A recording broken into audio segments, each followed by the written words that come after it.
வணக்கம், நான் doctor frame Alex Lawrence. நான் ஒரு வேர்பதிய ஸ்பெஷலிஸ்ட் ஆக்சுவலாக.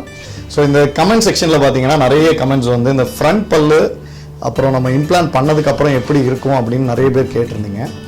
ஸோ இந்த பர்டிகுலர் கேஸ், இப்போ இந்த கேஸ் வந்து நான் முடிகிறப்ப நான் உங்களுக்கு அந்த ஃபோட்டோஸும் வீடியோஸும் காட்டுறேன்.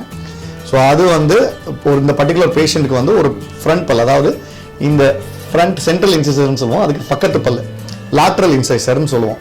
சிங்கப்பல்லுக்கு முன்னாடி இருக்கிற பல்லு, நல்லா வெளியில் தெரிகிற பல்லு, சின்ன பல்லு தானா. இந்த பல்லை தான் நான் என்னோட இதில் வந்து தட் இஸ் த டஃபஸ்ட் இம்ப்ளான்ட்னு நான் சொல்லுவேன். அதை ரீப்ளேஸ் பண்ணுறது கொஞ்சம் டிஃபிகல்ட்டான ஒரு விஷயம். ஏன்னா அதை சுற்றி இருக்கிற எலும்பு வந்து ரொம்ப கம்மியாக இருக்கும் ஆக்சுவலாக. ஸோ அந்த இம்ப்ளான்ட் வந்து செட் ஆகிறதும் இமீடியட்டாகவும் பல்லு கொடுக்க வேண்டியது இருக்கும். ஃப்ரண்ட் பல்லுன்ற அந்த ஒரு நிலைமையில் இருக்கிறப்ப அது வந்து கொஞ்சம் ஒரு ட்ரிக்கி செனாரியோ. கொஞ்சம் எக்ஸ்பர்ட் டென்டிஸ்ட், எக்ஸ்பர்ட் இம்ப்ளான்டாலஜிஸ்ட் தான் அதை ரொம்ப ஈஸியாக பண்ணுற ஒரு இதாக இருக்கும். ஸோ இந்த பர்டிகுலர் பேஷண்ட்டுக்கு அந்த பல்லு வந்து அவங்களுக்கு ஒரு ரூட் கெனால் பண்ணி க்ரவுன் பண்ணியிருந்தாங்க, அது உடஞ்சிடுச்சு. ஸோ நம்ம வந்து அவங்களுக்கு வந்து அந்த ஒரே நாளில் அந்த பல்லை எடுத்துட்டு, உடஞ்சிருந்த பல்லை எடுத்துட்டு அதில் நம்ம ஒரு இம்ப்ளான்ட்டை நம்ம உள்ளே வச்சு அதுக்கு மேலே வந்து பல்லு கொடுத்துருப்போம். ஸோ இது வந்து யூஸ்வலாக பல் கொடுத்த உடனே வந்து இம்மீடியட்டாக டெம்பரரி கொடுக்கறதுக்குள்ள ஆப்ஷன்ஸ் இருக்கும்.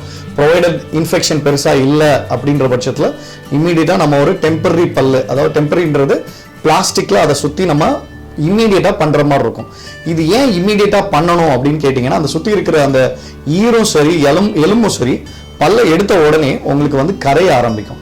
ஸோ அதை வந்து இம்மீடியட்டாக நம்ம அந்த ஒரு டெம்பரரி பல்லு கொடுக்குறப்ப அது வந்து சப்போர்ட்டிவாக அந்த ஈரையும் சரி எலும்பையும் சரி ஹோல்ட் பண்ணிட்டு இருக்கும். ஹோல்ட் பண்ணுறதுனால ஃபியூச்சரில் நம்ம கொடுக்க போகிற அந்த பெர்மனன்ட் டூத் வந்து ரொம்ப பர்ஃபெக்டாக வரும்.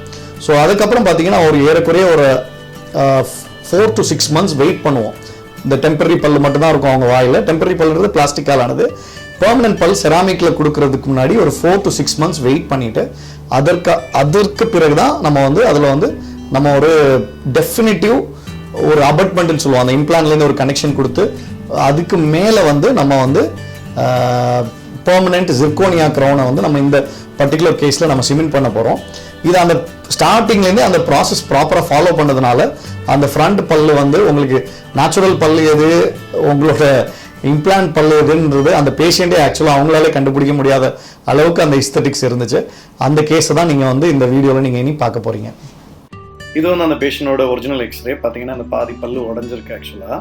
ஸோ இது ஆல்ரெடி ரூட் கெனால் ட்ரீட் பண்ணி அதை அவங்களால ஒன்றும் பண்ண முடியல. ஸோ அதை எடுத்துட்டு நம்ம வந்து அந்த இடத்துல இம்ப்ளான்ட் போட்டிருக்கோம். இம்ப்ளான்ட் போட்டதுக்கப்புறம் பார்த்தீங்கன்னா இது வந்து அந்த ஃபுல் எக்ஸ்ரே. அதில் இம்ப்ளான்ட் எவ்வளோ அந்த பல்லை விட ஆல்மோஸ்ட் லாங்கர் தான் இருக்கும். இது இம்மீடியட்டாக சேர் சைட்லேயே இம்மீடியட்டாக கொடுக்குற ஒரு டெம்பரரி க்ரௌன். இது வந்து ஆக்சுவலாக ஒரு 5 months கழிச்சு பார்த்தீங்கன்னா இந்த மாதிரி அழகாக ஹீலாக இருக்கும். ஸோ ஹீலாக இருக்கிறது நாங்கள் எங்களோட டேர்ம்ஸில் பார்த்தீங்கன்னா கொஞ்சம் ரெட்டிஷாக இருக்கணும் அப்படின்றது. பார்த்தீங்கன்னா உள்பகுதியில் அந்த ரெட்டிஷாகவும் அந்த பல்லோட ஈரு 2 பக்கமும் கரெக்டாக சப்போர்ட்டிவாக உட்காந்துட்ருக்கு, அது மேலே ஏறலை. இதில் வந்து நம்ம இது ஓப்பன் ட்ரே கோப்பிங்னு சொல்லுவோம். இதை கனெக்ட் பண்ணிவிட்டு அளவு எடுக்கிறோம். இது அந்த பேஷண்ட்டோட பர்டிகுலர் அளவு. இந்த அளவை வந்து நம்ம லேபுக்கு அனுப்புகிறோம். அதுக்கப்புறம் 1 வாரம் கழிச்சு பார்த்தீங்கன்னா 1 week later அவங்களுக்கு இந்த மாதிரி ஒரு கஸ்டமைஸ்டு அபார்ட்மெண்ட் வரும். இந்த அபார்ட்மெண்ட்டை வந்து நம்ம அதில் கனெக்ட் பண்ணி அதை வந்து டைட்டன் அப் பண்ணுவோம். டைட்டன் அப் 220 Newtons பண்ணுவோம். அப்போ அது கழண்டு வராது. அதுக்கு மேலே ஒரு ஃபில்லிங் பண்ணிவிட்டு இந்த மாதிரி அந்த க்ரௌனை வந்து சிம்பிளாக சிமெண்ட் யூஸ் பண்ணி அதை நம்ம ஃபிக்ஸ் பண்ணுவோம். ஸோ இதில் வந்து பார்த்திங்கன்னா அந்த பல்லுக்கு ஏற்ற மாதிரி நம்ம அந்த கலர்லேயே நம்ம மேட்ச் பண்ணி ஈருக்கு உள்ளாலேருந்தே வர்ற மாதிரி after cleaning the excess cement பார்த்தீங்கன்னா இந்த மாதிரி ரொம்ப பியூட்டிஃபுல்லாக எது நேச்சுரல் பல்லு எது அவங்களோட இது இம்ப்ளான்ட் பண்ண பல்லுன்றது நமக்கு தெரியாத நிலைமைக்கு இருக்கும். அந்த மைனர் கேப்ஸ் கூட பல்லு கொடுத்து ஒரு கொஞ்ச நாளில் வந்து ஆட்டோமேட்டிக்காக ஃபில் ஆயிடும்.